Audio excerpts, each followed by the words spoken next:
नमस्कार, मैं अनिकेत दीक्षित स्वागत करता हूं आपका आचरण न्यूज में।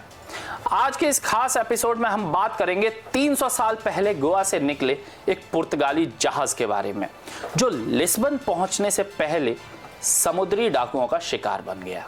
अब उस जहाज का मलबा समुद्र की गहराइयों में मिला है और उसके साथ मिला है अरबों रुपए का खजाना।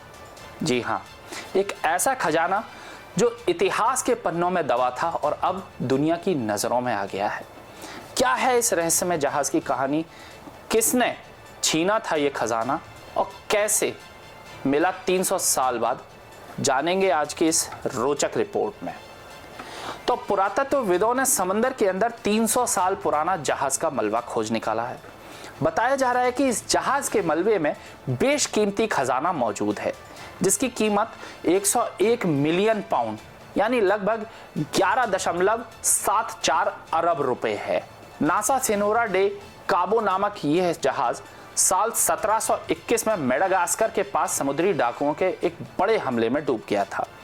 पुर्तगाली जहाज भारत के गोवा से माल लेकर लिस्बन जा रहा था, तभी उस पर समुद्री डाकुओं ने हमला बोल दिया था। उस समय गोवा पर पुर्तगाल का शासन हुआ करता था। ब्रिटिश मीडिया आउटलेट द सन की रिपोर्ट के अनुसार ऐसा माना जाता है कि इस खजाने से भरे जहाज पर 8 अप्रैल से 17 अप्रैल 1721 को कैप्टन ओलिवर द बजर्ड लिवासेर की अगुवाई में समुद्री लुटेरों ने हमला किया था। इस दौर को इतिहासकार समुद्री डकैती के स्वर्ण युग के रूप में बताते हैं। ये उस दौरान के सबसे कुख्यात हमलों में से एक बन गया था, क्योंकि इसमें भारी लूटपाट हुई थी। इसे इतिहास में समुद्री लुटेरों की सबसे बड़ी लूट को भी माना जाता है। ऐसा अनुमान है कि भारत से जा रहे इस जहाज पर अरबों रुपए के खजाने के साथ साथ 200 गुलाम भी थे, जिनके बारे में आज तक कुछ पता नहीं चल पाया। उनका क्या हुआ था, कहां गए, कुछ नहीं। नासो सेनोरा दो काबो पुर्तगाली साम्राज्य का जहाज था जो भारी हथियारों से लैस था। ऐसे में इस पर कब्जा होना और फिर डुबो दिया जाना पुर्तगाली साम्राज्य के लिए बदनामी की वजह बन गया था।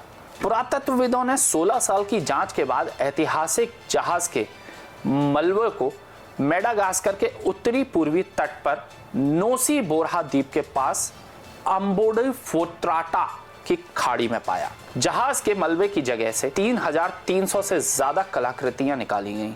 इनमें धार्मिक मूर्तियां, सोने की सिल्लियां, मोती और खजाने से भरे संदूक शामिल हैं। एक हाथी दांत की पट्टी मिली है जिस पर सोने से अक्षरों में INRI लिखा है।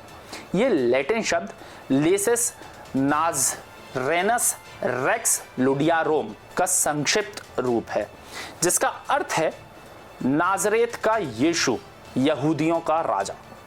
ब्राउन विश्वविद्यालय के शोधकर्ता ब्रैंडन ए क्लिफोर्ड ने और मार्क आर एगस्टिनो ने इस साल में समुद्री डाकुओं के मानकों के हिसाब से भी एक अद्भुत खजाना बताया। उनका अनुमान है कि आज की मुद्रा में यह लगभग 108 मिलियन पाउंड से ज्यादा की कीमत हो सकती है। जब नासो सेनेरा डो काबो जहाज पर हमला किया गया था, उस काल में पुर्तगाल का भारत और यूरोप के बीच प्रमुख समुद्री व्यापार मार्गों पर नियंत्रण हुआ करता था। इन मार्गों के जरिए उपनिवेशों से लूट का माल पुर्तगाली मुख्य भूमि तक पहुंचाते थे। मसालों और कीमती पत्थरों के अलावा जहाज गुलाम लोगों को भी ले जाता था, जिन्हें पूरे साम्राज्य में बंदरगाहों और खदानों में काम करने के लिए मजबूर किया जाता था। बेशकीमती चीजों से लदे ये जहाज समुद्री डाकुओं के हमले का मुख्य लक्ष्य हुआ करते थे। तो आज की खास खबर में इतना ही। मैं आपसे मिलूंगा एक नई खबर के साथ। तब तक जुड़े रहे आचरण न्यूज के साथ। नमस्कार। देश दुनिया की सभी खबरें देखने के लिए जुड़े रहिए आचरण न्यूज से। आचरण न्यूज, हर कदम आपके साथ।